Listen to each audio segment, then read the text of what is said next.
لشکر طیبہ یہ وہ تنظیم ہے کہ جس کی وجہ سے پاکستان اور انڈیا کے درمیان ایک شدید ترین اختلاف پایا جاتا ہے، جو کہ وقتاً فوقتاً جنگ میں بھی تبدیل ہو جاتا ہے۔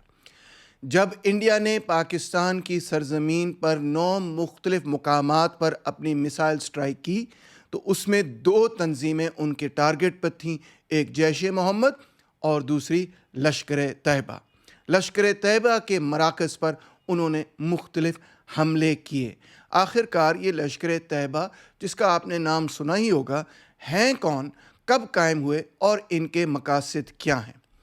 1985 میں حافظ محمد سعید اور ظفر اقبال شہباز نے ایک تنظیم بنائی جس کا نام ہے جماعت الدعوہ۔ جماعت الدعوہ در حقیقت لشکر طیبہ سے پہلے کام ہوئی۔ دعویٰ کا مطلب ہے کسی کو دعوت دینا کہ وہ اسلام کے اندر شامل ہوں، کسی کو اسلام پڑھانا۔ اس کا بنیادی کام یہ ہے کہ اسلام کے نظریات، اسلام کا دین لوگوں میں پھیلایا جائے۔ 1986 میں ذکی الرحمن لکھوی صاحب کا گروپ بھی ان کے ساتھ مل گیا اور انہوں نے مل کر ایک تنظیم بنائی جس کا نام تھا مرکز الدعوہ والارشاد۔ اور دلچسپ بات یہ ہے کہ اس میں عبداللہ اعظم بھی شامل تھے، جو کہ اس زمانے میں پشاور میں رہا کرتے تھے، اگرچہ وہ ایک فلسطینی تھے اور وہ افغان جہاد میں سوویت یونین کے خلاف اور افغان کمیونسٹوں کے خلاف پیش تھے۔ اور دوسری دلچسپ بات یہ کہ اس مرکز میں اسامہ بن لادن بھی شامل تھے، بلکہ کچھ لوگوں کا یہ کہنا ہے کہ بنیادی طور پہ اس مرکز کی فنڈنگ اسامہ بن لادن نے کی۔ 1990 میں کنار صوبے میں افغانستان میں لشکر طیبہ شروع ہوئی، یعنی کہ جماعت الدعوہ پہلے شروع ہوئی، مرکز الدعوہ والارشاد پہلے شروع ہوئی اور لشکر طیبہ اس کے بعد شروع ہوئی۔ اور 1991 سے آگے انہوں نے کشمیر میں اپنا جہاد شروع کر دیا۔ لشکر طیبہ کو قائم کرنے کے پیچھے بنیادی سوچ و فکر یہی تھی کہ یہ تنظیم کشمیر میں جا کر جہاد کرے گی۔ لشکر طیبہ در حقیقت اہل حدیث اسکول آف تھاٹ، یا آپ کہہ سکتے ہیں مذہب سے تعلق رکھتی۔ مذہب سے مراد میری یہ ہے کہ دین کے اندر جو مختلف اسکولز آف تھاٹ موجود ہیں، اور یہ وہی فکر ہے، یہ وہی مذہب ہے جو کہ سعودی عربیہ میں بھی پریکٹس کیا جاتا ہے۔ لشکر طیبہ کا دعویٰ ہے کہ وہ پاکستان میں کسی قسم کے کوئی حملے نہیں کرتے، اور نہ انہوں نے کبھی کیے اور نہ وہ کبھی کریں گے۔ ٹی ٹی پی نے، آپ جانتے ہوں گے، پاکستان کے اندر مختلف حملے کیے ہیں، مگر لشکر طیبہ یہ کہتے ہیں کہ جہاد صرف اور صرف ان لوگوں کے خلاف کیا جا سکتا ہے جو مسلمان نہیں ہیں۔ جو منہ سے بھی کہہ دے کہ وہ مسلمان ہے، اس کے خلاف جہاد نہیں کیا جا سکتا۔ اس کو صرف دعویٰ سے سمجھایا جا سکتا ہے کہ وہ بدعت کر رہے ہیں یا غلط رستے پر نکل گئے، مگر ان کو قتل نہیں کیا جا سکتا۔ لشکر طیبہ کا یہ کہنا ہے کہ ہم کسی قسم کے سیکٹیرینزم میں حصہ نہیں لیتے، ہم کسی قسم کی فرقہ واریت میں حصہ نہیں لیتے، یعنی کوئی اگر دیوبندی ہے یا کوئی بریلوی ہے، ہم اس کے خلاف جہاد کرنے کے لیے تیار نہیں، ہم اس کو غلط سمجھتے ہیں۔ ان کو دعوت ضرور دے سکتے ہیں، ان کے ساتھ دعویٰ ضرور کر سکتے ہیں، مگر ان کے خلاف جہاد کرنا غلط ہے۔ ان کا بنیادی سلوگن ہے کہ کشمیر بنے گا پاکستان، اور جب کشمیر پاکستان بن جائے گا تو مزید کشمیر کو ایک اڈا بناتے ہوئے، ایک قلعہ بناتے ہوئے وہ مزید پورے کے پورے انڈیا پہ جہاد کریں گے۔ اور جس طرح ماضی میں مسلمانوں کی حکمرانی ہوتی تھی پورے بر صغیر میں، اس طرح ایک وقت آئے گا، ان کا کہنا ہے کہ پورے بر صغیر میں دوبارہ سے مسلمانوں کی حکمرانی قائم ہو جائے گی۔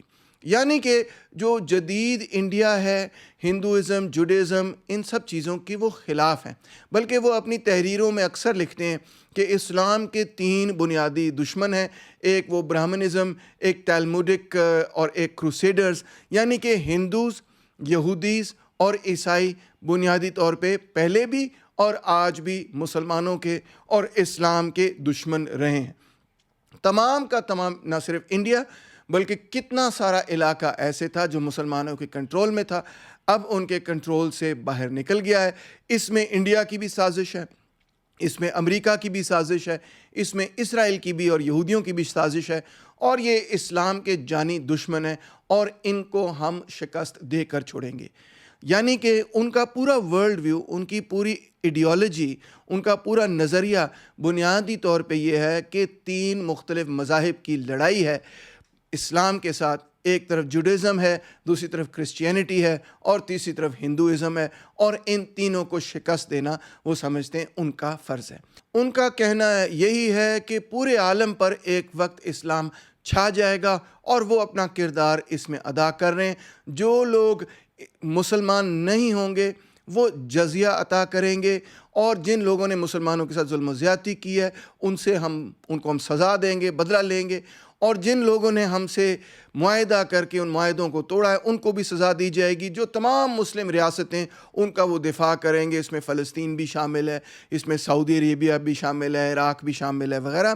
اور وہ یہ کہتے ہیں کہ جن سلطنتوں پر کافروں نے اپنے آپ کو مستحکم کر لیا ہے وہاں سے بھی ہم مسلمانوں کو آزاد کریں گے، ریکیپچر کریں گے۔ اس کی قیادت کے اندر بہت سارے مختلف لوگ ہیں۔ حافظ محمد سعید کی تو تصویر آپ نے دیکھ لی، بنیادی طور پہ یہ ان کے مین لیڈر رہے ہیں۔ عبد الرحمن ماکی ان کے سیکنڈ ان کمانڈ رہے ہیں۔ یہ حافظ سعید صاحب کے بردر ان لا بھی ہیں، اور یونائٹڈ اسٹیٹس آف امریکہ نے یہ کہا کہ ہم $2 ملین دیتے ہیں، ان پر باؤنٹی ہے کہ کوئی انفارمیشن ان پر دے دے۔ ذکی الرحمن لاکھوی بھی اس میں شامل ہیں۔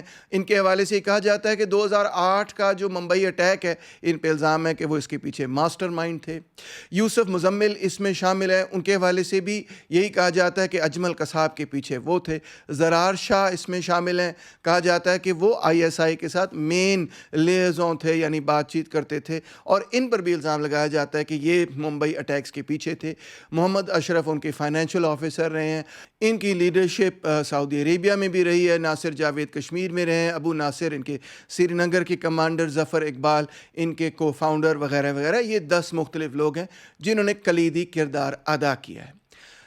یہ تنظیم بنیادی طور پہ شروع ہوئی تھی جماعت الدعوہ سے، اور جماعت الدعوہ ایک بہت بڑی تنظیم ہے۔ جماعت الدعوہ کے پاس 16 بڑے بڑے اسلامی ادارے ہیں، آپ مدرسے ان کو کہہ لیں، کمپلیکسز ہیں، 160 سے زیادہ اسکول ہیں، ان کی ایمبولینس سروس بھی ہے، ان کی موبائل کلینک بھی ہوتی ہے، ان کے بلڈ بینکس بھی چلتے ہیں۔ جب کشمیر میں ارتھ کویک آیا آپ کو یاد ہوگا، اور جب پاکستان کے اندر فلڈز آئے تو جماعت الدعوہ وہاں بہت تیزی سے پہنچی اور انہوں نے ڈھیر سارے لوگوں کی امداد بھی وہاں پہ کی۔ 2014 میں امریکہ نے نہ صرف جماعت الدعوہ کو بلکہ اس کے ساتھ منسلک الانفال ٹرسٹ کو، تحریک حرمت رسول کو ٹیررسٹ آرگنائزیشن ڈکلیئر کیا، کیونکہ ان کا تعلق کسی نہ کسی حوالے سے لشکر طیبہ کے ساتھ تھا۔ جماعت الدعوہ نے پھر اپنے آپ کو ری آرگنائز کیا اور انہوں نے اپنا نام ڈالا تحریک تحفظ قبلہ اول۔ بہرحال اس پر بھی امریکہ کی کڑی نظر ہے، اور امریکہ کا یہ کہنا ہے کہ بنیادی طور پہ یہ جماعت الدعوہ ہی ہے، یہ لشکر طیبہ ہی ہے۔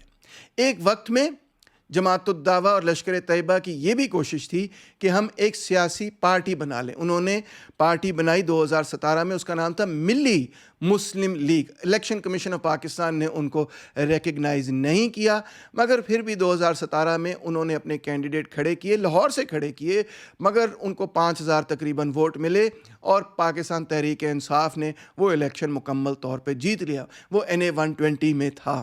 2019 میں جب پلوامہ اٹیک ہوا تو پاکستان کی حکومت نے جماعت الدعوہ فلاح انسانیت فاؤنڈیشن کو بین کیا اور ان کی ایکٹیویٹیز کو کنٹرول کرنے کی کوشش کی، مگر انہوں نے اپنا نام چینج کر دیا، انہوں نے اپنا نام ڈال دیا المدینہ اینڈ ایسار فاؤنڈیشن، اور وہ پھر بھی کام کرتے رہے۔ حافظ سعید صاحب نے پھر ایک اور کوشش کی کہ اللہ اکبر تحریک کے نام پر الیکشنز میں اپنے کینڈیڈیٹس کھڑے کرے، مگر کبھی بھی وہ کہیں پر بھی کسی الیکشن میں کامیاب نہیں ہو سکے۔ جماعت الدعوہ کا بہت بڑا نیٹ ورک رہا ہے پبلیکیشنز کا، جس طرح کہ میں سمجھتا ہوں تقریباً پاکستان میں تمام اسلامی تنظیموں کا رہا ہے۔ ایک زمانے میں ان کا رسالہ نکلا کرتا تھا غزوہ، جس کی 20,000 سرکولیشن تھی، یہ ویکلی اخبار تھا۔ پھر ان کا ایک اخبار نکلا کرتا تھا جو منتھلی تھا، بلکہ منتھلی 2 اخبار نکلا کرتے تھے، مجالہ الدعوہ اور ضرب طیبہ، اور ان کی سرکولیشن 1 لاکھ تک پہنچتی تھی۔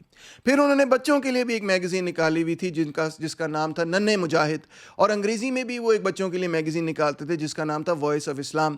عورتوں کے لیے ایک میگزین نکالتے تھے طیبات، اور عربی زبان میں بھی ایک میگزین نکالتے تھے الرباط، اور سال میں تقریباً 100 چھوٹے چھوٹے مختلف کتابچے ان کے چھپتے رہتے تھے۔ پاکستان کا اب یہ کہنا ہے کہ ان کی تمام ویب سائٹس اور تمام یہ پبلیکیشنز بین ہیں کہ نہیں ہیں، اس پر تحقیق کرنے کی ضرورت ہے۔ جب آپ لشکر طیبہ کے کورس میں انرول ہوتے ہیں تو اس کے 3 مختلف لیولز ہوتے ہیں۔ ایک ہے دورہ الصفا، یعنی کہ وہ 21 دن کا کورس ہے، مگر اس میں کسی قسم کے کوئی ہتھیار شامل نہیں ہوتے۔ یہ صرف اور صرف ایک ریلیجس کورس ہے، یعنی یہ ایک دعویٰ کی تحریک ہے، اس سے آگے کچھ نہیں۔ یعنی کہ وہ پہلے دن سے آپ کو یہ ٹریننگ نہیں دیتے کہ ہتھیار کیسے چلانی ہے، پہلے آپ کو وہ نظریاتی ٹریننگ دیتے ہیں 21 دن کی۔ پھر اس کے بعد وہ ایک عام سا بنیادی کامبیٹ کورس میں آپ کو شامل کرتے ہیں۔ ہو سکتا ہے کہ آپ ڈراپ آؤٹ ہو جائیں نا، آپ دورہ الصفا کریں اور اس کے بعد آپ کہیں بس اتنا بہت ہے، میں آگے نہیں جانا چاہتا۔ اگر آپ والنٹیئر کریں تو پھر وہ دورہ عام کرواتے ہیں آپ کو، وہ 21 دن کا بیسک کامبیٹ ٹریننگ کورس ہے۔ اس کے بعد بھی ہو سکتا ہے آپ ڈراپ آؤٹ کر دیں، پھر مزید اگر آپ اور آگے جائیں تو پھر وہ دورہ خاص کراتے ہیں آپ کو، اور یہ 3 مہینے کا ایڈوانس کامبیٹ کورس ہے، اور اس میں اصل میں ریل ٹریننگ ہوتی ہے کہ لڑائی کیسے کی جائے۔ اب دلچسپ بات یہ ہے کہ یہ تینوں کورسز ایک جگہ نہیں ہوتے۔ یہ جو دورہ خاص ہے یہ بڑی خاص جگہوں پہ، مقامات پہ ہوتے ہیں، اور یہ بنیادی طور پہ بہت ہی کم لوگوں کو معلوم ہے کہ یہ کہاں پہ اس قسم کی ٹریننگ ہوتی ہے۔ یہ دور دراز علاقوں میں ہوتی ہے، یہ مثال کے طور پہ مرکز طیبہ پہ نہیں ہوتی۔ مرکز طیبہ جو کہ مرید کے میں، آپ اس کی تصویر دیکھ سکتے ہیں، یہ تصویر اس وقت کی کھینچی ہوئی جب یہاں پہ میسائل سٹرائک نہیں ہوئی تھی۔ یہ 1988 سے قائم ہے، یہاں مرید کے میں لاہور کے قریب۔ اچھا، یہاں پہ ہسپتال بھی ہے، یہاں پہ ایک مارکیٹ بھی ہے، یہاں پہ لوگ رہتے بھی ہیں، ریزیڈنسز بھی ہیں، بیوی بچے بھی رہتے ہیں، اور لوگ بھی یہاں پہ رہتے ہیں۔ یہاں پہ ایک فش فارم بھی ہے، اور اس کے ارد گرد بہت سارا ایگریکلچرل لینڈ بھی ہے جہاں پہ کھیتی باڑی کی جاتی ہے۔ اور یہاں پہ جو مختلف کورسز ہوتے ہیں وہ بنیادی طور پہ دین کے اور دعویٰ کے کورسز ہوتے ہیں۔ یہاں پہ وہ ایڈوانسڈ کامبیٹ ٹریننگ نہیں کی جاتی، کلیئر ہونا چاہیے اس بات پہ۔ انیشل ریلیجس ٹریننگ یہاں پہ ہوتی ہے، باقی ٹریننگ جو ایڈوانس ٹریننگ ہے وہ کہیں ماؤنٹنس ایریاز میں، کہیں دور دراز علاقوں میں ہوتی ہے، یہاں مرید کے میں لاہور کے قریب نہیں ہوتی۔ اور یہی وجہ ہے کہ جب یہاں پہ انڈیا نے سٹرائک کی تو یہاں پہ بچے بھی موجود تھے، یہاں پہ بیویاں بھی موجود تھیں۔ جب وہ خاص ٹریننگ کرتے ہیں، دورہ خاص کرتے ہیں، تو وہ کسی اور علاقے میں ہوتا ہے، اور وہاں پہ بچے اور بیویوں کو اور فیملی ممبرز کو ظاہری بات ہے وہ ساتھ نہیں لے کر جاتے، مگر وہ کیمپس جو ہیں وہ موو اراؤنڈ کرتے رہتے ہیں، وہ کوئی پرماننٹ لوکیشن پہ ہوتے نہیں۔ اب آپ یہ پوچھیں کہ اتنا بڑا مرکز، اتنا بڑا سیٹ اپ، اتنی زیادہ پبلیکیشنز، ان کو فنڈنگ کہاں سے آتی ہے؟ تو تاریخی اعتبار سے ان کو اسامہ بن لادن نے بھی فنڈنگ دی، ان کو سعودی عربیہ سے بھی خوب فنڈنگ آتی تھی، کیونکہ یہ اہل حدیث اسکول آف تھاٹ سے تعلق رکھتے ہیں۔ تو 1990 کی دہائی میں ان کو سعودی عربیہ سے کافی فنڈنگ آتی تھی، اور پاکستان نے بھی 1990 کی دہائی میں ان کو سپورٹ کیا۔ آفٹر آل ان کے پورے لیگل سینٹرز، جماعت الدعوہ کا پورا نیٹ ورک 1990 کے اندر قائم تھا، اور اس وقت پاکستان کا اوپن یہ دعویٰ تھا کہ ہاں، کشمیر میں جو جہاد ہو رہا ہے اس کو ہم سپورٹ کریں گے۔ اس کے ساتھ ساتھ وہ اپنے فنڈز بھی ریز کرتے ہیں، ایم ڈی آئی سے، جماعت الدعوہ سے، چیریٹی کے ایونٹس بھی کرتے ہیں، دوسری ایکٹیویٹیز بھی کرتے ہیں، فنڈ ریزنگ ایونٹس بھی کرتے ہیں۔ شاید آپ نے دیکھا ہو کہ مختلف جگہ ان کے ڈبے بھی لگے ہوتے ہیں کہ جی آپ جماعت الدعوہ کو پیسے دیں۔ ایک زمانے میں لشکر طیبہ کو بھی آپ پیسے دے سکتے تھے، اب نہیں ایسے۔ اور یہ گلف سے، یو کے سے، اسلامک این جی او سے، ایون کشمیریوں سے بھی پیسے طلب کرتے ہیں کہ آپ ہمیں فنڈ کریں، کم سے کم جماعت الدعوہ کو ضرور فنڈ کریں۔ امریکہ کی انٹیلیجنس کے مطابق لشکر طیبہ کا ایک زمانے میں 2009 میں ملٹری بجٹ، صرف اور صرف ملٹری بجٹ $5 ملین تک تھا، یعنی کہ یہ بہت ہی ویل فائنینسڈ اور ویل آرمڈ قسم کے لوگ ہیں۔ اور جماعت الدعوہ تو ایک اور اس سے بھی زیادہ بڑی چیز ہے، تنظیم ہے، تحریک ہے۔ آئیے دیکھتے ہیں کہ انہوں نے جہاد کے حوالے سے کشمیر میں وہ کون سے ایکشنز کیے جس کی وجہ سے انڈیا ان کی سخت ترین مخالفت کرتا ہے۔ بائی دی وے، یہ ایک چھوٹی سی ریلی کی تصویر ہے جس میں آپ دیکھ سکتے ہیں کہ اگرچہ یہ الیکشنز تو نہیں جیت سکتے، مگر ان کے پاس بہرحال کچھ نہ کچھ میس پاپولر سپورٹ ہے۔ 1998 میں انہوں نے حملہ کیا جس کا نام ہے وندھاما میسیکر 1998 جس میں انہوں نے کشمیری پنڈتس کو 23 کشمیری پنڈتس کو قتل کر دیا. یہاں پہ آپ تصویر دیکھ سکتے ہیں. یہ فوج کے لوگ نہیں تھے, انڈین آرمی کے لوگ نہیں تھے, یہ ریاست کے لوگ نہیں تھے, یہ گورنمنٹ آفیشلز نہیں تھے, یہ صرف کشمیری پنڈت تھے, اور اس میں بچے بھی شامل تھے اور خواتین بھی شامل تھیں. اور 23 لوگوں کو اس طرح انہوں نے صرف اس بنیاد پہ کہ یہ کشمیری ہندو ہیں قتل کر دیا. یہ ایک اور تصویر آپ دیکھ سکتے ہیں کہ یہاں پہ ان کا قتل آپ کے سامنے, ان کی میت آپ کے سامنے. پھر اس کے بعد انہوں نے ایک اور اٹیک کیا 2000 کے اندر. اس کو کہتے ہیں چھٹی سنگھ پورہ میسیکر. یہ اس میں انہوں نے 35 سکھوں کو, ہندوؤں کو نہیں سکھوں کو قتل کیا. ایک دفعہ پھر میں یہ کہوں گا کہ یہ عام سویلینز تھے, یہ گورنمنٹ آفیشلز نہیں تھے, یہ سکھ تھے. اس کو کہا جاتا ہے چھٹی سنگھ پورہ میسیکر, جس میں 35 سکھوں کو قتل کیا گیا. ایک چھوٹا سا گاؤں ہے جہاں پہ سکھ آبادی ہے, تو یہاں جا کے انہوں نے ان کو قتل کیا, اور آپ ان کی تصویریں دیکھ سکتے ہیں. ظاہری بات ہے ان کو جو غم و غصہ ہے وہ آپ دیکھ سکتے ہیں. پھر اس کے بعد انہوں نے 2000 میں ریڈ فورٹ پہ اٹیک کیا. یہ وہ آپریٹیو تھے جنہوں کو انڈیا نے کیپچر کر لیا. یہ ایک بہت بڑا اٹیک تھا جو کہ دلی کے اندر انہوں نے کیا. پھر انہوں نے سری نگر ایئرپورٹ کو 2001 میں اٹیک کیا. یہاں پہ 5 انڈینز کو انہوں نے قتل کر دیا. یہ بھی کوئی ملٹری ٹارگٹ نہیں تھا, ایک سویلین ٹارگٹ تھا. یہاں پہ جو یہاں کی کیجولٹیز تھیں 5 انڈینز جو کہ سویلینز تھے, اور 6 ملیٹنٹس جن کو کہ انڈین سیکیورٹی فورسز نے مارا. پھر جب مشرف صاحب آگرہ گئے 2001 کے اندر اور انہوں نے پیس پروسیس شروع کیا, تو اس کے فوری بعد جیش محمد اور لشکر طیبہ نے مل کر انڈین پارلیمنٹ پہ اٹیک کیا. اس میں صرف 5 لوگ شامل تھے, اگرچہ اس کی تیاری میں ظاہری بات ہے اور لوگ بھی شامل ہوں گے, اور اس میں 10 لوگوں کو انہوں نے مار دیا. اور اس کے ماسٹر مائنڈ تھے مسعود اظہر. انڈیا نے پھر اس کے رسپانس میں تقریباً 5 لاکھ ٹروپس کو موبلائز کر دیا بارڈر پہ. پاکستان نے بھی رسپونڈ کیا, 10 مہینے ان کا آمنا سامنا رہا. پھر فائنلی جا کے 2003 میں لائن آف کنٹرول پہ سیز فائر ڈکلیئر ہوا, اور یہ سارا مسئلہ ختم ہوا. اور انڈیا کا یہ کہنا تھا کہ مسعود اظہر کو آپ پکڑ کے ہمیں دیں. انڈیا, امریکہ, برٹن نے ڈکلیئر کیا کہ لشکر طیبہ اور جیش محمد دونوں ٹیررسٹ آرگنائزیشنز ہیں. پاکستان نے بھی کہا کہ ہم نے ان کو بین کر دیا 2002 کے اندر, ہم بھی مانتے ہیں کہ یہ ٹیررسٹ آرگنائزیشنز ہیں. مسعود اظہر کو انہوں نے 1 سال کے لیے ہاؤس اریسٹ میں رکھا, مگر اس کے خلاف کسی قسم کا کوئی کیس نہیں ہوا.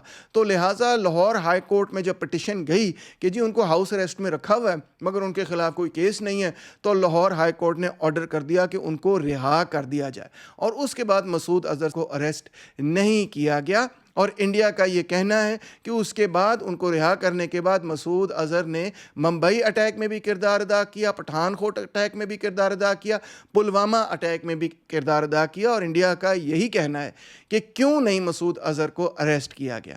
2009 سے لے کے 2019 تک دلچسپ بات یہ کہ چائنا نے بار بار ویٹو کیا جب بھی یونائٹڈ نیشنز کی یہ کوشش ہوتی تھی کہ مسعود اظہر کو کاؤنٹر ٹیررزم لسٹ پہ ڈالا جائے, تو سیکیورٹی کاؤنسل میں چین اس پر ویٹو کر دیتا تھا.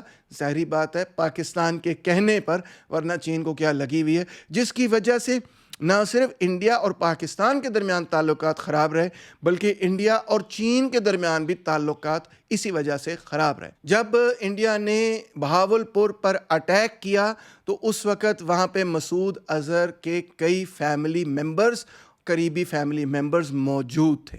پھر 2002 میں لشکر طیبہ نے کالو چک میسیکر کیا, جس کے اندر انہیں 31 لوگوں کو قتل کیا, اور آسٹریلین گورنمنٹ نے بھی اب ڈکلیئر کر دیا کہ لشکر طیبہ ایک ٹیررسٹ آرگنائزیشن ہے. یہاں پہ آپ وہ تصویر دیکھ سکتے ہیں. پھر اس کے بعد 2003 میں ندی مرگ اٹیک ہوا, جس کے اندر دوبارہ سے 24 کشمیری پنڈتس کو گولی مار کر ہلاک کر دیا گیا. یہ آپ دیکھ رہے ہیں کہ وہاں پہ جو جنازہ ان کا ہوا اس کی تصویریں آپ کو نظر آ رہی ہیں. اگین یہ کوئی گورنمنٹ آفیشلز نہیں تھے, یہ کوئی فوج کے لوگ نہیں تھے, یہ عام سویلینز تھے جن کو جہاد کے نام پر قتل کر دیا گیا. پھر 2005 میں انہوں نے دلی بومبنگ کی. یہ دیوالی کے موقع پر بومبنگ ہوئی. یہاں پہ دلی مارکیٹ کے اندر لوگ دیوالی منا رہے تھے, ایک دوسرے پہ رنگ وغیرہ پھینک رہے تھے, جو دیوالی کے سینز ہم دیکھتے ہیں انڈین موویز میں اور سوشل میڈیا پہ. اور یہاں پہ بم دھماکہ ہوا اور اس کے نتیجے میں 60 عام لوگوں کا جو کہ دیوالی منا رہے تھے، ناچ گانا کر رہے تھے، انجوائے کر رہے تھے، ان کو یہاں پہ جہاں بحق کر دیا گیا۔ 527 مختلف لوگ انجر ہوئے اور سیویئرلی انجر، کسی کی بازو اڑ گئی، کسی کی ٹانگ اڑ گئی، کسی کی آنکھ خراب ہو گئی وغیرہ وغیرہ، آپ اندازہ کر سکتے ہیں۔ یہ آپ ایک اور تصویر دیکھ سکتے ہیں کہ وہ جو دلی بمبنگ ہے اس میں رکشے بھی اڑے ہوئے ہیں، گاڑیاں بھی اڑی ہوئی ہیں، پیچھے آپ کو مختلف قسم کی چھوٹی چھوٹی دکانیں نظر آ رہی ہیں، وہ بھی سب اڑی ہوئی، یعنی کہ یہ بیسکلی سویلینز پر ایک اٹیک تھا۔ پھر 2006 میں انہوں نے وارانسی بامبنگ کی، یہ اتر پردیش میں بامبنگ تھی، یہاں 37 مختلف لوگوں کو انہوں نے جہاں بحق کر دیا، 89 لوگ اس میں انجر ہوئے، اور آپ دیکھ سکتے ہیں کہ یہ بنیادی طور پہ ایک ایسی جگہ ہے جہاں پہ اگین سویلینز تھے، اپنی عبادت وغیرہ کرنے کے لیے آئے تھے اور ان کو بھی قتل کر دیا گیا۔ 2006 میں انہوں نے دودا میسیکر کیا، یہاں پہ 34 ہندو سویلینز کو انہوں نے قتل کیا کشمیر کے اندر، ان کو جہاں بحق کر دیا، اور اس کے پیچھے بھی مقصد یہ تھا کہ اس وقت کشمیر میں بات چیت گفت و شنید ہو رہی تھی کہ کشمیر میں امن کیسے قائم کیا جا سکتا ہے، تو انہوں نے جب یہ میسیکر کیا اس کے بعد وہ جو پیس ڈائیلاگ تھا وہ ختم ہو گیا۔ پھر انہوں نے ممبئی کی ٹرین کو دھماکے سے، بم سے اڑا دیا۔ 2006 کا یہ واقعہ، یہ ٹرین آپ دیکھ سکتے ہیں، اس میں 211 لوگوں کو انہوں نے ایک ہی بم یا 2-3 بم سے اڑا دیا، ایک ہی اٹیک سے اڑا دیا۔ 407 لوگ اس کے اندر انجر ہوئے، میم ہوئے، 768 مزید اور لوگ سیریسلی انجر ہوئے۔ آپ اندازہ کر سکتے ہیں کہ ٹرین کے اندر دھماکہ ہو تو کتنے سارے مختلف لوگ جو ہیں اس کے نتیجے میں انجر ہوتے ہیں۔ یہ اور تصویریں آپ دیکھیں کہ جہاں پہ بم موجود تھا اس نے اس پوری کمپارٹمنٹ کو اڑا کے رکھ دیا۔ صرف اسی کمپارٹمنٹ میں نہیں بلکہ پوری ٹرین میں اس کے نتیجے میں کئی ساری انجریز ہوئیں، اور یہ سویلین ٹارگٹ۔ 2006 میں انہوں نے پوپ بینیڈکٹ XVI کے خلاف فتویٰ دے دیا کہ ان کو قتل کر دینا چاہیے، یہ واجب القتل ہے۔ اس کی وجہ یہ تھی کہ وہ ایک پیپر پڑھ رہے تھے جس میں انہوں نے کوئی پرانے پوپ کا ایک کوٹیشن پڑھی جو کہ حضور پاک صلی اللہ علیہ وسلم کے حوالے سے تھی، اور اس پہ لوگ بہت اپسیٹ ہوئے اور انہوں نے کہا کہ بھائی اس بندے کو قتل کر دیا جائے، اس نے بلیسفیمی کی ہے۔ تو انہوں نے پھر پوپ بینیڈکٹ XVI نے کہا I am deeply sorry for the reactions in some countries. These were quotations from a medieval text. یعنی میں تو صرف کوٹ کر رہا تھا which do not in any way express my personal thought. میں یہ تو نہیں کہہ رہا تھا کہ میں اس سے اتفاق کرتا ہوں، میں اس سے اتفاق نہیں کرتا۔ پھر بہرحال معافی موفی ہو گئی اور ان کو قتل شکر ہے نہیں کیا گیا، اور معافی موفی کے بعد معاملہ کچھ رفع دفع ہو گیا۔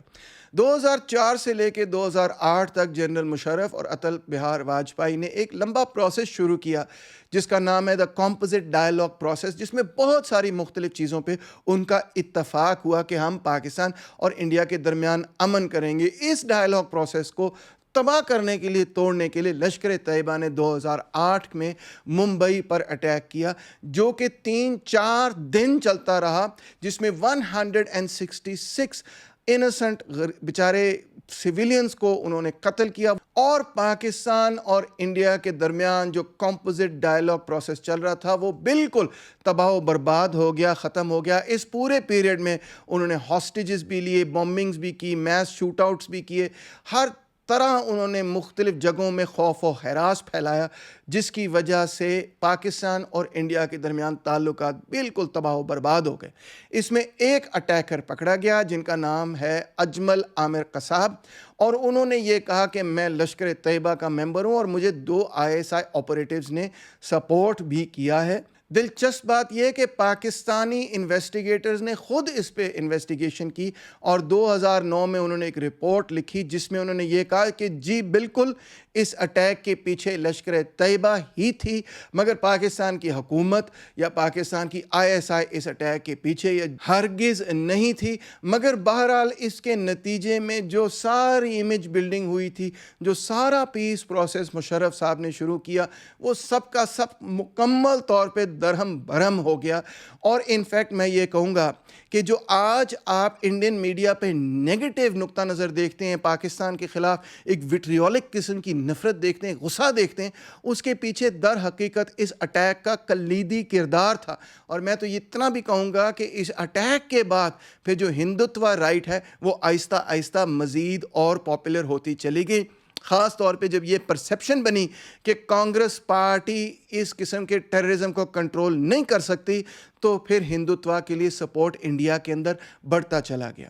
مین وائل انڈیا نے جو انٹیلیجنس اجمل قصاب سے لی، انہوں نے وہ انٹرپول کو پہنچا دی، اور انٹرپول نے 2 سابق ISI آفیسرز کو ریڈ کارنر نوٹس پہ ڈال دیا۔ ان کے نام ہیں میجر سمیر علی اور میجر اقبال، مگر یہ آف کورس ایلیسز ہیں، یہ ان کے اصل نام نہیں ہیں۔ میجر اقبال کے حوالے سے یہ دعویٰ کیا گیا کہ وہ ڈیوڈ کولمن ہیڈلی کے ہینڈلر تھے۔ ڈیوڈ کولمن ہیڈلی وہ تھے جنہوں نے ممبئی جا کے ریکھی کی، ریکونیسنس کی کہ کہاں کہاں پہ اٹیک کیا جا سکتا ہے۔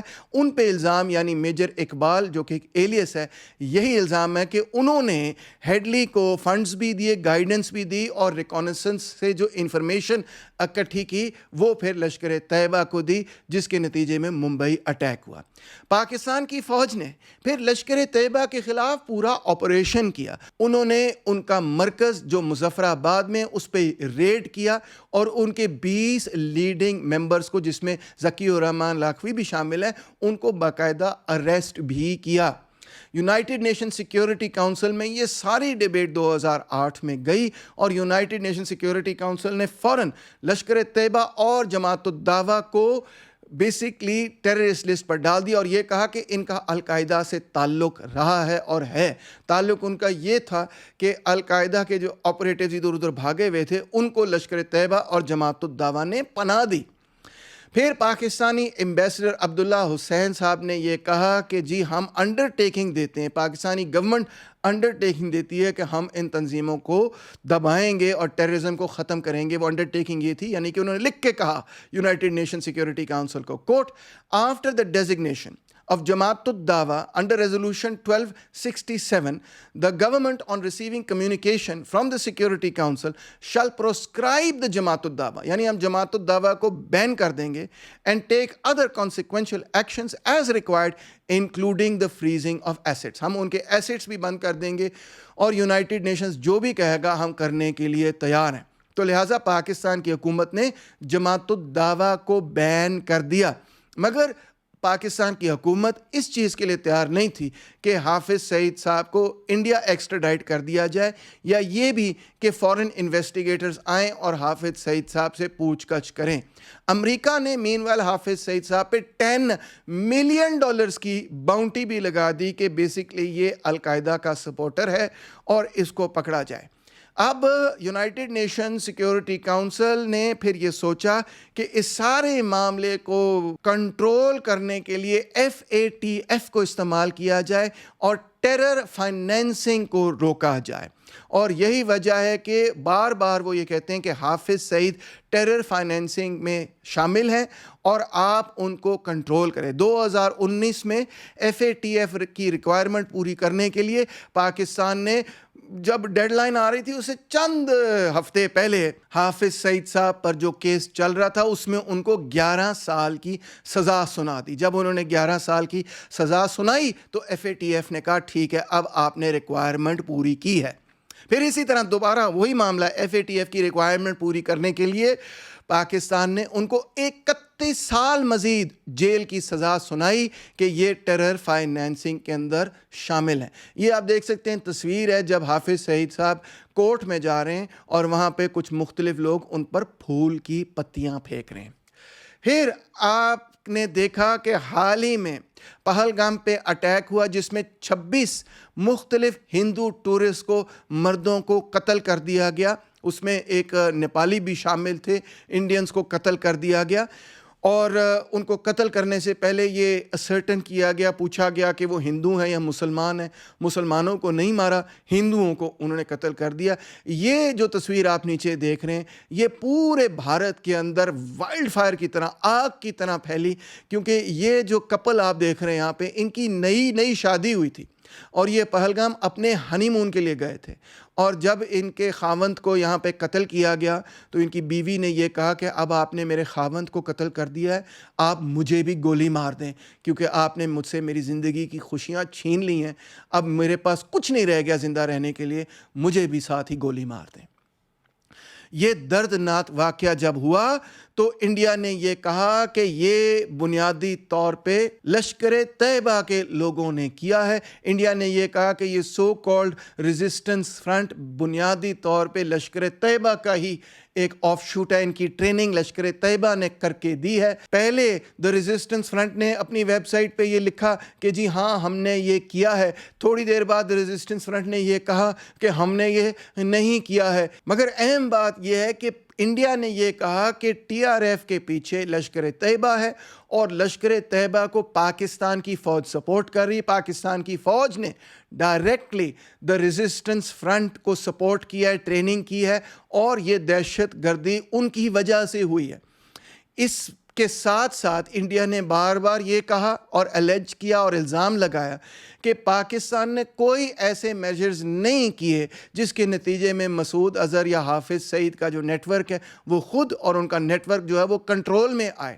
انہوں نے صرف اتنا کیا کہ جس کے نتیجے میں ایف اے ٹی ایف کی ریکوائرمنٹ پوری ہو جائے, مگر انہوں نے جو کیا وہ ناکافی تھا کیونکہ یہ ٹیرر نیٹ ورک ان کے بقول ختم نہیں کیا. انہوں نے پاکستان نے اس پہ کوئی مؤثر اور سیریس اقدامات نہیں کیے. فرسٹریشن کی وجہ سے کہ کیونکہ پاکستان کوئی سیریس چیز کر نہیں رہا, انڈیا نے یہ کہا ٹھیک ہے اگر پاکستان کی آرمی لشکر طیبہ جیش محمد کو کنٹرول نہیں کرتی تو ہم بارڈر کراس کر کے اپنے میسائلز کے ذریعے, اپنے ڈرونز اور جہازوں کے ذریعے یہ معاملہ اپنے ہاتھوں میں لے لیں گے اور ان کے مراکز پر ہم اٹیک کریں گے. انڈیا یہ کہتا ہے, ان کا یہ دعویٰ ہے کہ ہم نے یہ اس لیے کیا کیونکہ پاکستان ہماری ڈیمانڈز قبول نہیں کر رہا.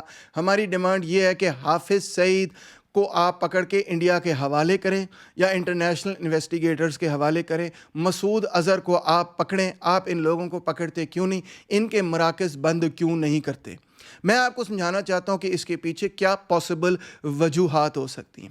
ایک بات تو یہ ہے, یہ میرا دعویٰ ہے, میرا کنجیکچر ہے, میرا گیس ورک ہے. میں مانتا ہوں میرے پاس کوئی نجم سیٹھی والی چڑیا نہیں ہے, مگر میرا اندازہ ہے کہ اس کے پیچھے وجوہات کیا ہیں. آپ بھی ذرا کھلے دماغ سے سنیے گا اور سوچیے گا. حافظ سعید افغان جہاد میں بھی شامل رہے.